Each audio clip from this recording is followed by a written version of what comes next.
Do you have hip tightness? Maybe you sit a lot and that gets your hips kind of achy and tight over time. Maybe you can't get all the way deep in your squat. Maybe you're limited in what you're trying to do in terms of sport. In this video, we're gonna dive into a few strategies to get rid of some of that hip tightness. Stick around to the end so we can go through the best hip mobility routine if we're just condensing it down to 3 exercises.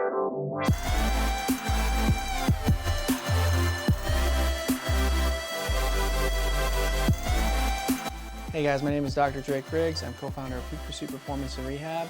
Today we're gonna be diving in and trying to help you with your hip tightness. A couple things I wanna note before we jump into the routine is that tightness is a perception in itself, so it doesn't automatically mean that you need to jump into stretching or jump into any certain type of exercise to get rid of it. So it makes it a little bit more complicated, but you have to figure out what works for you. So hopefully we're not getting into anything that is too specific to a certain area of tightness, but we're gonna give a global progression that hopefully will help you with what you're dealing with. So that feeling of tightness can be changed by a few different things, such as stretching, strengthening, or massage work. So you'll see a lot of those types of things thrown at hip tightness. Not having enough mobility is often thought to be one of the main reasons behind why hip tightness is happening. But your mobility can be affected by a couple different things, one of them being your anatomy. So depending on how your anatomy of your hips is, just from birth, that'll affect how you can move. So not everybody's gonna have the same amount of mobility or be able to move their hip in the same exact way. And hip anatomy in general is gonna vary from person to person. So for example, if we're looking at my hip mobility here, I'm gonna do some rotation and seated.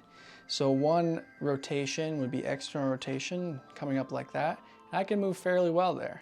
But if I try to go the other way, I'm really limited and I get somewhat of a pinch in the front of my hip. But for me, it's the same on both sides, and no matter how much stretching I do, that's probably not gonna change much. So when you're trying to get rid of your stiffness, going and trying to gain mobility isn't always gonna be what solves it. And taking into account factors like this, where I can move in external rotation really well, and internal rotation not very well, that has to do with how my hip is set up, and I'm not gonna be able to change the bones in there. The second thing you wanna note if you have hip tightness or hip stiffness and you can't stretch it very far is that the other factor besides anatomy affecting how far you can move is actually your brain. So it will affect how far you can go into the position. So when you do a bunch of stretching, the muscle doesn't really change size, but your brain will let it move farther. You also, with stretching, will improve your tolerance to that discomfort or somewhat painful sensation that some people get with stretching. So what I like to look for in a good mobility or stiffness routine, or trying to get rid of some of that achiness that you have, is actually trying to do more active things versus passive things. Meaning I like to do strength work versus just stretching. And that's because a couple reasons. One being that the passive tension, so like doing a normal stretch, doesn't give the muscle and tendon a bunch of load to it to make it adapt. So it won't get as strong and won't get as much size as if we do some sort of strengthening work. So I like to do some strengthening work in a stretched position or near end range position. A couple other things I found beneficial are some banded hip mobility exercises. So we're gonna go through one of those next. The goal of this one being to reduce how sensitive your hip is and maybe make you be able to move a little bit better.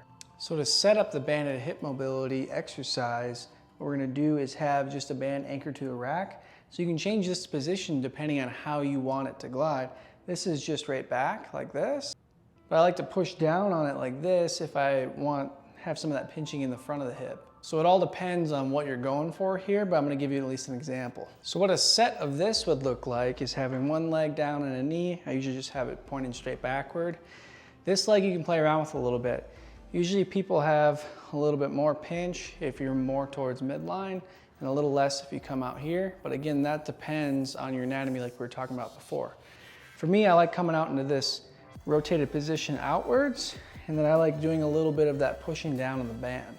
So coming here and then pulling down into the band, and then I can actually rock into the stretch this way a little bit. So I like to rock in and out of this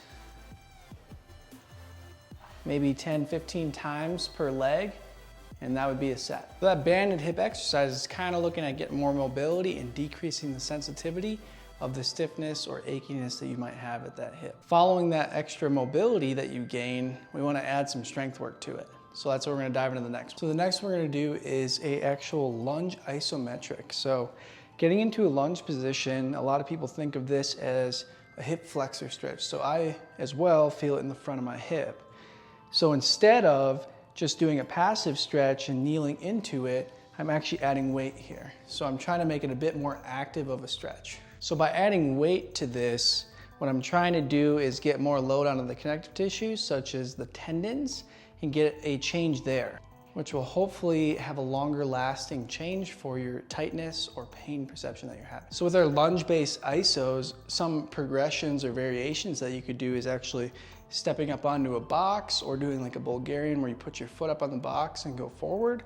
So for example, the first variation I was talking about is coming here and then you're getting more stretch. So for me on the right hip, the other variation being maybe putting your foot up on here, sliding it back, and then coming down here.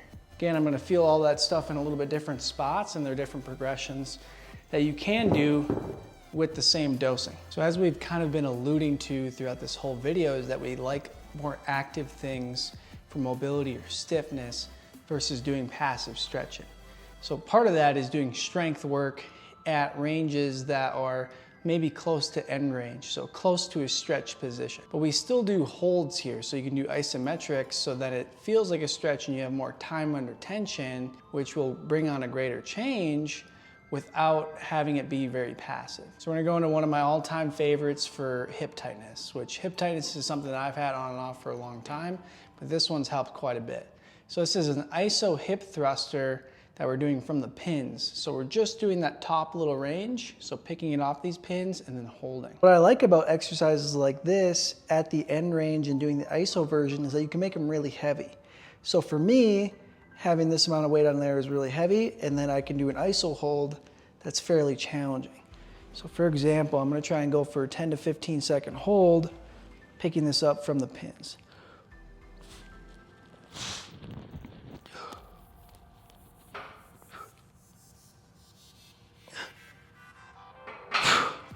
Oh. So a full set of this would be doing like 3 reps of what I just did. So to recap, what you could do as your hip mobility routine if you have some stiffness are these 3 exercises, just doing 1 to 3 sets in your warm-up before you work out, which would be a sub 5-minute routine in order to get your hips feeling warmed up and more ready to go for the workout. So the 3 exercises that we did with the banded hip mobility, that's what I would start with. And then I dove into the iso-based lunges, and then the hip thrusters at end range at the top, doing an iso hold. So these are a few examples of how we can make stretching a little bit more active to try and get a little bit more out of it, which we find to be a little bit more effective for pain complaints or stiffness or some of that tight hip sensations that you guys have. So if you got something out of this video, please hit like and subscribe, and we'll bring more stuff like this to the channel. Also comment below if you've tried any hip exercise that you found to relieve some of that stiffness or tightness. If you're into more stretching than this sort of strengthening type thing, we did make a video with a full hip mobility routine that is more stretching based, so find that up here. Otherwise, we'll see you in the next one.